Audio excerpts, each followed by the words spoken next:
Hello বন্ধুরা, good morning. কেমন আছো তোমরা সবাই? আশা করি তোমরা সবাই খুব ভালো আছো, আর আমিও ভীষণ ভালো আছি।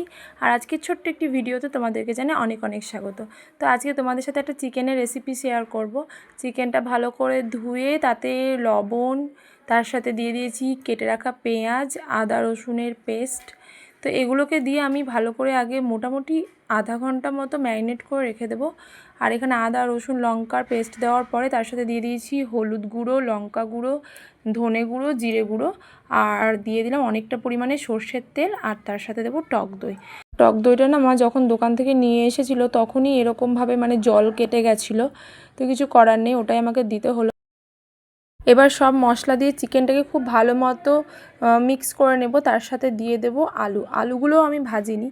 প্রথমে তো ভেবেছিলাম যে সব কটা আলুই দিয়ে দেবো, কিন্তু শেষে বাবান বললো যে মাম্মা সব দিও না, কারণ এত আলু খেতে ভালো লাগছে না।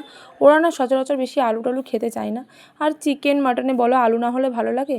তাই জন্য আমি এই কটা আলুই দিয়েছি, আর আলু দিয়ে ভালো করে মেখে নিয়ে ঢাকা চাপা দিয়ে মোটামুটি আধ ঘন্টা রেখে দেবো।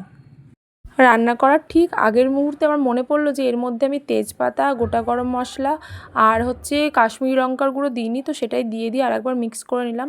এবার কড়াই গরম করে দিয়ে দিলাম সর্ষের তেল। একবার যখন ম্যারিনেট করেছিলাম তখন একবার সর্ষের তেল দিয়েছি, আর এখন দিলাম। এবার চিকেনগুলোকে দিয়ে দেবো তেলের মধ্যে, আর কোনো মশলা দিতে হবে না।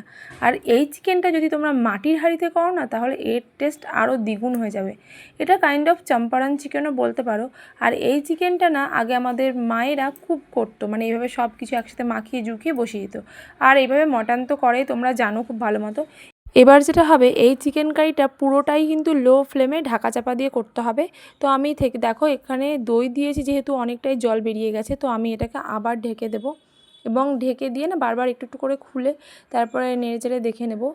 আর এখানে আমি টমেটো দিতেও ভুলে গেছিলাম, যাই হোক একটু টমেটোও দিয়ে দিলাম। টমেটো দেওয়ার পরে আবার ভালো মতো এটাকে কষিয়ে নিতে হবে। আর চিকেন প্রায় 70% বয়েল হয়ে গেছে। আর দেখো কি সুন্দর মশলা থেকে তেল ছেড়ে দিয়েছে, মানে চিকেনটা আমার কষানো হয়ে গেছে। আর এটা আশা করি সব বাড়িরই নিয়ম, যে চিকেন কষা বানাতে বানাতে বা চিকেন মানে কষতে কষতে বাটিতে 1-2 পিস তুলে দিতেই হবে। তো দেখো সৃষ্টির জন্য তুলে দিয়ে তারপরে আমি এখানে গরম জল করে দিয়ে দিলাম, দিয়ে আবার ঢেকে দিলাম।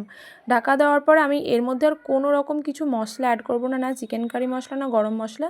এর মধ্যে শুধু দিয়েছি আমি কাসুরি মেথি। ব্যাস, আমার চিকেন কারি হয়ে গেছে রেডি।